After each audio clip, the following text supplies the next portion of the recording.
Okay, so Netflix have just dropped a new big budget action film. Right, this time it is Trigger Warning. Right, from Mouly Surya, written by John Brancato, Josh Olson, and Haley Gross. It is produced by uh, Esther Hornstein, Basil Iwank, and Erica Lee. Executive produced by Josh Olston, Jeanette Volturno, Daniel J. Hefner, Jonathan Bruman, Jason Clark, John Brancanto, and Jessica Alba. Ennis Rothoff handled the music. Zoe White was on cinematography. Chris Tonick and Robert Grigsby Wilson took care of editing duties. Chelsea Ellis Blush and Marisol Roncalli took care of the casting. Production design, we have Natasha Jeremisomov. Lauren Slatton was art direction. Susan Magestro was set decoration. Costume design is Samantha Hawkins. Right. Now the cast. Right. So we have Parker, played by Jessica Alba. Her dad, Harry, is played by Alejandro De Hoyos. Parker's like colleague in the special forces, Spider, played by Tone Bell. Then there is Mikey, played by Peter Monroe. There is the sheriff's deputy, Jesse, played by Mark Webber. His brother, Elvis, played by Jack Weary. Their dad, the sheriff, played by Frank, played by James Caddy. Right, we've also got Beck, played by Nadiv Molko. He's a friend of Elvis's. Ghost, played by Howie Lyman. Mike, played by Gabriel Basso. Ezekiel, played by Anthony Michael Hall. Right. There is Georgia, played by Stephanie Jones. Adam, played by Jerry G. Angelo. Luis Torres, played by David Delau. Mohammed, played by Harry Dillon. Linda, played by Monica Sanchez. A younger version of Parker is played by Gianna Gallegos.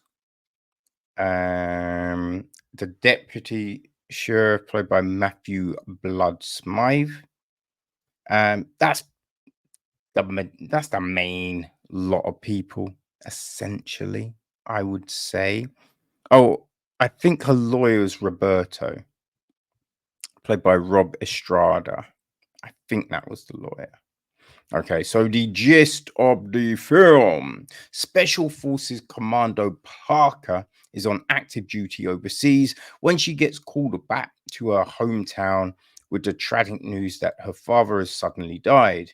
Now the owner of the family bar, Parker reconnects with her former boyfriend turned sheriff, Jesse, his hot-tempered brother, Elvis, and their powerful father, Senator Swann.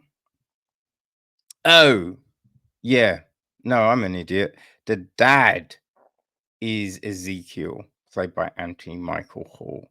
Harry's a friend of her father's. Yes, that was it. Yes.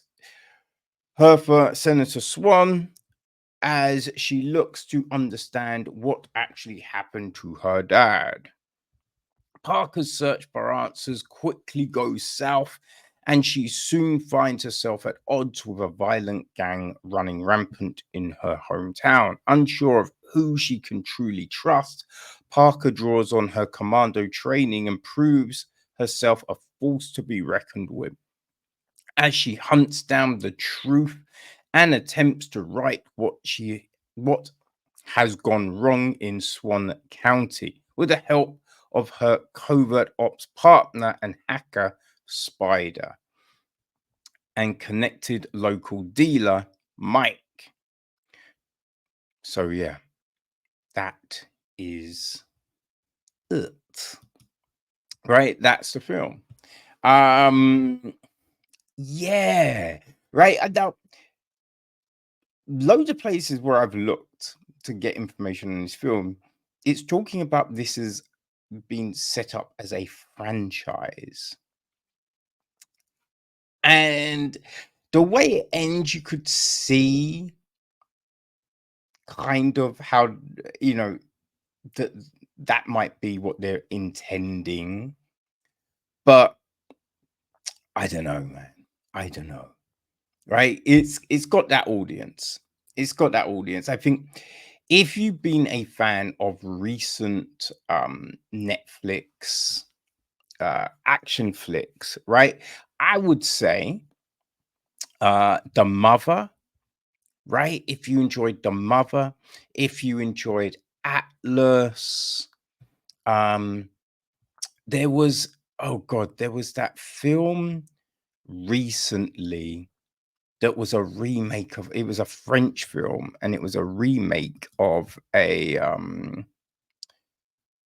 oh my days of another French yeah, it was an old French film and they remade it. They changed it slightly. It was God, it was something like Territies of Wrath or Wrath of Territories, something like that. I'll see if I can remember what the fuck that film was called. But yes, if you're a fan of those type of films, you know what I mean? I think that you would enjoy Trigger Warning, you know? It's one of those. It is like we start off, and I mentioned this French film because they both start similar in a similar fashion. Yeah. The Wages of Fear. That was it. The Wages of Fear. And we looked at that in April, right? And yeah, I think it's similar in tone and it starts in the same way, right? We start with this high speed chase, you know what I mean? People trying to get away from crooks and villains, you know, shots fired, blah, blah, right? And that's how Trigger Warning starts, right? The truck gets hit, yeah, but Parker survives and does her thing. Now that has absolutely nothing then to do with the rest of the film. I figure it's there to kind of go, look, Parker's a badass. Look at her do her thing right now, people. That's what it feels like that was. And I mean, you didn't need to do that. You could have done something completely different because it's not as if we then know what she actually does, you know? Like you're assuming she's special forces or something, but it's never really said, right? And she's not like, yeah, I work for the army. You know, I'm in the army. I was. She's like, oh, I work for the government. I can't say anything else. And you're just like, oh, I mean, what the fuck do you do? Like, what was the point in showing us the beginning if you're not even gonna be like, this is what she does, right? But she goes back home. Goes back home. Her dad has died. Everything. about her dad dying is suspect. Everything is suspect, right? Which you're just like, it's not subtle. That's an issue with this film. It's not subtle, right? You know where it's going from the very beginning, right? Before we even see anything with her dad or backup, like you know where this film is going. It's pretty obvious, right? And for this kind of look, well, I'll say there's two ways of doing this kind of film, right? To make it real subtle, have you kind of thinking, ah, where's it? And then be like, yo, I got caught out. I did not know. Or you make it so over the top. Like the, you know, what I mean, the 80s like Stallone films, Van Damme, Schwarzenegger, you know, those kind of action films make it so ridiculous that it's just funny and fun. They're the two ways you can go. But I kind of feel with Trigger Warning, they try to walk the line between the two. And so it doesn't really work. Right? There's a bit where, I mean, she's basically in the open. I mean, not in the open, but she's in the middle of something, right? With no shelter. I feel that's the when you things to hide behind, right? Shelter, right? With someone with a machine gun. I mean, 2 or 3 times that happens in this film. She's dead to rights, survives. One time it looks like they hit her in the back, right? But nothing. And you're just like, wait, what just happened there? You know what I mean? Now we've seen those bits, you know, Commando is I've referenced it so many times, but it's just that scene where he's out on the lawn and you've literally got an army in front of him. They're all shooting at him, and none of them come close while he's mowing them down, right? Is that ridiculous nature, which was just stupid but fun. So you have to do it like that. In this, it's much more serious.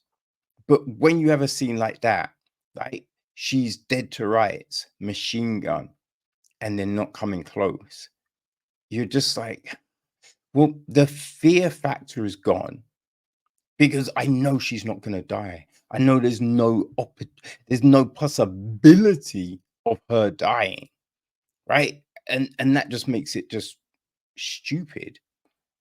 You know, it's I think there's a bit on Tadam, right, that talks about this film and you know how they kind of set it up and all of this kind of stuff. And saying that, you know, she wanted to learn this Indonesian knife fighting, right? Because she wanted it to be authentic. Because the director Mouly Surya is Indonesian, right? This is actually her first English language film. Um, but the the thing was the fighting that we see Parker do doesn't really make any sense, right? Because she's fighting people with guns. Sometimes there's sequences where she's got a knife, she's fighting people with guns, and she's doing all this kind of flip. You know, I think a lot of films now, right? They see the popularity of the UFC, mixed martial arts, so they always try and incorporate like jujitsu into these things. But when you're jumping and you're taking someone down, but if they've got a gun, they just point and shoot, right? You're done, right? It's just like it doesn't work. It doesn't work, right? It's ridiculous. It's stupid. So you're watching some of these scenes and you're just like, ah, nah, I'm not buying that, right? I'm just not buying it, which is a shame. I mean, like Alba, she started out, well, it probably wasn't her first role, but it's the big role that everyone may have seen her in, is Dark Angel, that TV show. To be honest with you, like, I never bought her as an action star, right? And not to say she couldn't be an action star, but it's the way that the scenes are framed, right? It's the fights, the choreography. You just don't buy it, right? You don't buy it. Like, she's fighting all of these dudes and they're punching her full in the face, full in the body, all of this stuff. And she's just like, you know what I mean? Go, going through it, right? And then hitting them and taking them out. And you're just like, okay, I can get someone being skilled, right? Being skilled. And if she can stay on the outside, avoid your punches, yeah, she could beat you for sure. But taking a full shot to the face or the body, like, I don't know if you've been hit by a kidney shot. Oh, that will fucking paralyze you, right? You could be hit by a little kid in the kid and you're fucked, right? But so if you're hit by a huge dude, you are fucked. So she's taking these kind of shots and it's not debilitating her. That's a problem, right? That's a problem for a film which is kind of trying to frame itself in reality, right? As I said, if you were going that 80s action vibe, you could get away with it if you choreography it well, right? You could. But as I say, this isn't trying to do that. So you just aren't buying these fight scenes. And especially when she's taken mad shots to the face, not really fucked up, right? Not really fucked up. You know what I mean? Like strategic bruising, but not to kind of disfigure, right? Not to, tarnish her looks. Now, I don't know if you saw the pictures of Rihanna when Chris Brown beat the fuck out of her. Did you see those photos? I mean, that was fucked up, right? Chris Brown is a piece of shit. And Rihanna's face was messed. Like the bruising, the cuts, all of this stuff. That's what happens. Chris Brown isn't a huge guy, but he's a guy. Rihanna is a small female. That's what happens, right? So the fact that you're trying to make this, that she's getting in these fights, but show the damage. Show the damage. Then you have this believable thing, right? Or, as I say, you have it where she's really quick and she can avoid things and she's not trying to do close combat, right? This close combat does not work. It doesn't make it believable, right? So, yeah, it's the fight scenes that were just off. And then you've just got people doing things, right? Like following people and all of this. Everyone is so incompetent. So incompetent, especially the army, right? But people are mad incompetent. And, following people, and you're just like, you are so close. Even Stevie Wonder would see you right now. You know what I mean? It's just so much of that. So much of that. It's yeah. It was an interesting one. This was an interesting one, people. Like, again, everyone was suspect. You know what I mean? Like, she's with people And you're just like, if you can't see through that what they just told you, because it it wasn't masked, right? The way that was shot, the way that was, and I don't like this isn't this, as I said, look, this is Muley's English language debut, right? Which you go, okay. Now, look, she studied in Australia, so she knows English, but I'm assuming English isn't the first language, which then you kind of get, right? Though the script is written by, when you see the dudes writing the script, you're just like, oh, okay. I mean, John Brancato, Josh Olson, Haley Gross. Now, Olson wrote A History of Violence, which was a great film. You know what I mean? Brancato, he wrote Terminator Salvation, right? And one of the other dreadful Terminator films. So that I'm not surprised. You know what I mean? But it's the writing that was so superficial, so paper thin. No character is really fleshed out, right? The motives or anything like that. It's all very transparent, right? This wouldn't hold up to a little kid blowing, you know what I mean? Blowing it. It would just fly away, right? And that's the thing with this film. But here's the rub. If you enjoyed The Mother, right? If you enjoyed Wages of Fear, if you enjoyed Atlas, then this will work as an action film, right? Like when you think of films, that Dolph Lundgren one we looked at last year, The Best Man, right? Those kind of films, if they work for you, then Trigger Warning will as well, right? It's that kind of action film. Yeah, I think they tried to sell it as a cross between Rambo and John Wick. It's not that, right? It's not that. But you think of Halle Berry's character in John Wick, so much, so much more better done. That doesn't work as a sentence, does it? No, that character is far superior to Parker.